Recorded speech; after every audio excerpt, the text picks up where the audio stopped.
India is one of the top destination for foreign investment. India में जो भी investment आता है बाहर से या जो भी कैपिटल इनफ्लो हो रहा है वो टू टाइप से हो सकता है। One is foreign direct investment, another one is foreign portfolio investment. Foreign direct investment का मतलब कि ये इन्वेस्टर किसी भी कंट्री में आकर अपना बिजनेस सेटअप करता है। इट मीन्स इसका ऑब्जेक्टिव लॉन्ग टर्म होता है। लेकिन जो फॉरेन पोर्टफोलियो इन्वेस्टर होता है वो उस कंट्री के स्टॉक मार्केट में इन्वेस्ट करता है और जो मार्केट के अपवर्ड या डाउनवर्ड ट्रेंड्स हैं उससे अपनी प्रॉफिटेबिलिटी अर्न करता है या रिटर्न्स लेता है। इट मीन्स इसका ऑब्जेक्टिव जो है वो शॉर्ट या मीडियम टर्म्स हो सकता है। तो आज के वीडियो में यही समझेंगे कि एफडीआई और एफपीआई किसी भी कंट्री के इकोनॉमी पर क्या इम्पैक्ट डालते हैं और इनमें एग्जैक्ट डिफरेंस क्या होता है। तो चलिए स्टार्ट करते हैं। एक स्टोरी से स्टार्ट करती हूँ। ये है रवि की स्टोरी और ये है अमन की स्टोरी। रवि ने देखा कि उसकी स्टेट में या उसके रीजन में न्यू कंपनीज सेटअप हो रही हैं और वो जो कंपनीज हैं वो इंडियन कंपनीज नहीं हैं। जिससे क्या हो रहा है, जो न्यू कंपनीज आई तो वहाँ पर बहुत ज़्यादा जॉब क्रिएशन हुआ।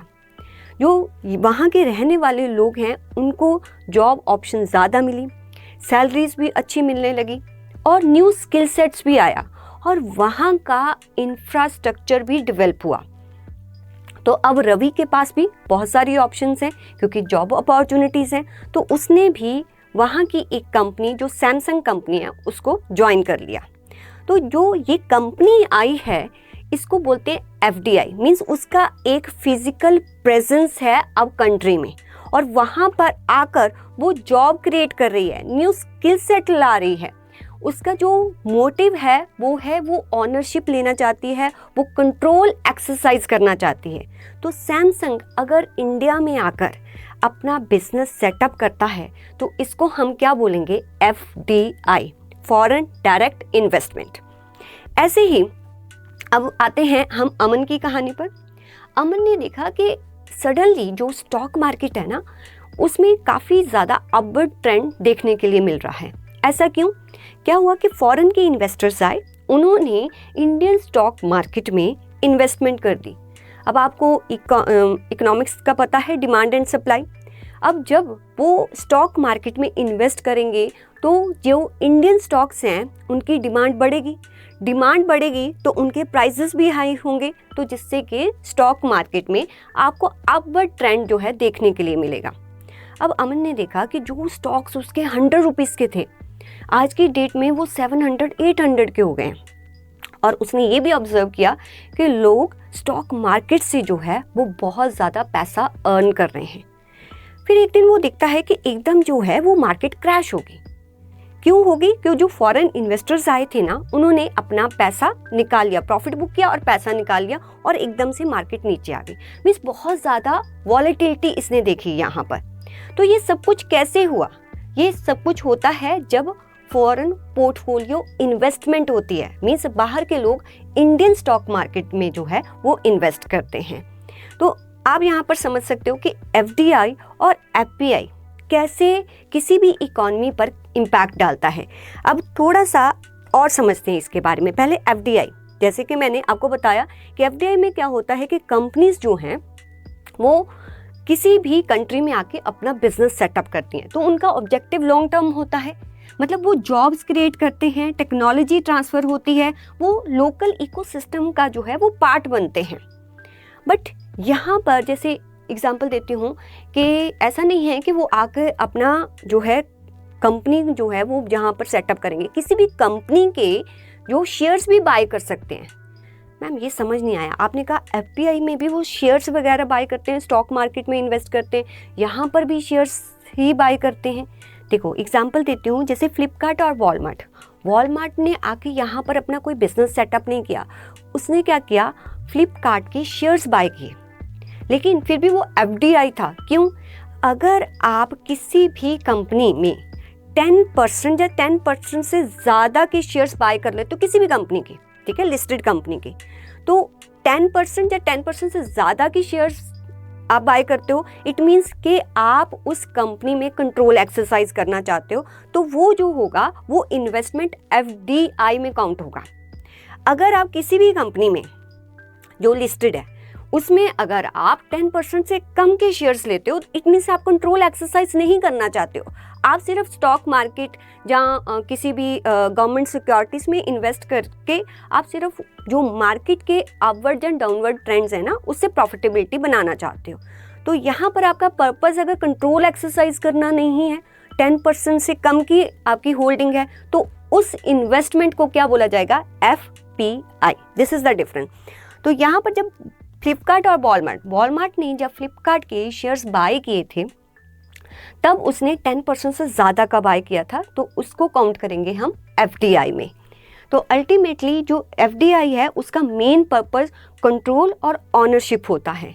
अगर मैं FPI की बात करूं तो FPI में जो भी इन्वेस्टर होता है वो वहाँ उस कंट्री की सिर्फ वो लिस्टेड कंपनी के ही शेयर्स बाय कर सकता है, नॉट अनलिस्टेड, जबकि FDI अनलिस्टेड कंपनी का भी हो सकता है। अब यहाँ पर इस इन्वेस्टर को जो है सिर्फ स्टॉक्स और बॉन्ड्स वगैरह वो बाय करता है, उसका कोई भी इंटेंशन कंट्रोल या फिजिकल प्रेजेंस का नहीं होता। तो यहाँ पर आपको इसी वजह से स्टॉक मार्केट में जो है वो वॉलेटिलिटी दिखाई देती है, क्योंकि FPI ज़्यादा आएगा तो स्टॉक्स जो है ऊपर जाएंगे, FPI अपने पैसे निकाल लेगा तो मार्केट क्रैश हो जाएगी। तो एग्जैक्ट एक बार इनका डिफरेंस सिंपली एक ब्रेकडाउन देख लेते हैं दोनों में। यहाँ पर इन्वेस्टमेंट कंपनी में होता है, फिजिकल एसेट्स में होता है। कंपनी में इन्वेस्टमेंट मींस कंपनी की शेयर होल्डिंग बाय की जाती है 10% या 10% से ज़्यादा। यहाँ इन्वेस्टमेंट सिर्फ फाइनेंशियल एसेट्स में होता है और लिस्टेड कंपनी में होता है, स्टॉक और बॉन्ड्स में। और यहाँ पर जो है कंट्रोल अगर हम बात करें तो ये ग्रांट करता है ऑनरशिप और डिसीजन मेकिंग पावर, बट यहाँ पर कोई भी सेइंग नहीं होती इनकी FPI की बिजनेस के ऑपरेशंस में। और इनका ड्यूरेशन लॉन्ग टर्म होता है और टिपिकली स्टेबल और कमिटेड होता है। ये शॉर्ट टर्म होता है, ऑफन वॉलेटाइल, और ये सिर्फ किसी भी इकॉनमी की लिक्विडिटी को मेंटेन करते हैं। ऐसा नहीं है कि FPI इज़ नॉट इम्पॉर्टेंट, क्योंकि FPI अगर फॉरेन इन्वेस्टर आएगा, स्टॉक मार्केट में इन्वेस्ट करेगा, तो क्या होगा कि कैपिटल इनफ्लो जो है वो बढ़ेगा कंट्री में और कंपनीज को पैसा मिलेगा जिससे वो एक्सपैंड कर सकती हैं। नेक्स्ट एग्जांपल अगर मैं दूं तो टोयोटा ने इस्टेब्लिश किया न्यू मैन्युफैक्चरिंग प्लांट इंडिया में। This is the example of FDI। अगर कोई भी US इन्वेस्टर आता है, वो इंडियन IT कंपनी के इन्फोसिस के शेयर्स ले लेता है बट 10% से कम, तो वो क्या हो जाएगा? FPI। ये जॉब्स क्रिएट करता है, टेक्नोलॉजी ट्रांसफ़र करने में जो है फैसिलिटेट करता है और इंफ्रास्ट्रक्चर को जो है बिल्ड करता है। ये मार्केट की लिक्विडिटी को जो है वो इन्हांस करता है और इनेबल करता है ज़्यादा कैपिटल इनफ्लो के लिए। तो किसी भी कंट्री का जो फाइनेंशियल लैंडस्केप है ना, वो FPI पर डिपेंड करता है। तो अब आप देख सकते हैं, अगर मैं रवि और अमन जो हमने पहले वीडियो में बात की, तो अगर हम देखें तो रवि की लाइफ में ज़्यादा स्टेबिलिटी होगी। ठीक है, जॉब्स परमानेंट है, क्योंकि कंपनी एक बार इंडिया में सेटअप होगी तो ऐसा तो नहीं है 1 और 2 ईयर्स में चली जाएगी, लॉन्ग टर्म के लिए होगी। तो यहाँ पर इसकी लाइफ में ज़्यादा स्टेबिलिटी होगी, जबकि अमन के जो रिटर्न्स वगैरह हैं उसमें काफ़ी वॉलेटिलिटी आपको देखने के लिए मिलेगी। तो यहाँ पर अगर आप देखें तो FDI से ना काफ़ी ज़्यादा रियल इम्पैक्ट पड़ता है किसी भी कंट्री की इकॉनमी पर।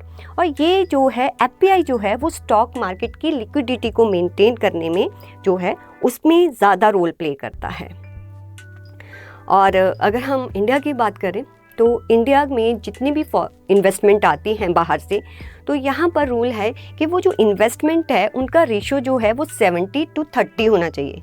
मीन्स अगर 100 बिलियंस का या 100 मिलियंस का जो है इन्वेस्टमेंट होता है तो उसमें 70% FDI के थ्रू होना चाहिए और 30% जो है वो FPI के थ्रू होना चाहिए। जो FDI है वो सभी सेक्टर्स में नहीं हो सकता। ऐसा नहीं है कि कोई भी बाहर से इन्वेस्टर आएगा और इंडियन कंपनीज के शेयर्स ले लेगा। कुछ सेक्टर्स जो हैं वो सेक्टर्स में FDI अलाउड ही नहीं है, जैसे एटॉमिक एनर्जी होगी, डिफेंस हो गया, और बैटिंग, गैम्बलिंग, लॉटरी बिजनेसेस होते हैं, निधि कंपनीज होती हैं, उनमें FDI अलाउ ही नहीं होता। और FPI भी जो है, जो भी इंस्टीट्यूशन या इन्वेस्टर्स जो इंडिया की स्टॉक मार्केट में इन्वेस्ट करते हैं, उनको भी सेबी के थ्रू रजिस्ट्रेशन लेना ज़रूरी होता है। तो अब आप सोच सकते हैं कि FDI और FPI जो है किसी भी कंट्री के कैपिटल इनफ्लो के लिए ज़रूरी होता है, बट दोनों का इंडियन इकॉनमी या किसी भी कंट्री की इकॉनमी पर इम्पैक्ट जो है वो डिफरेंट होता है।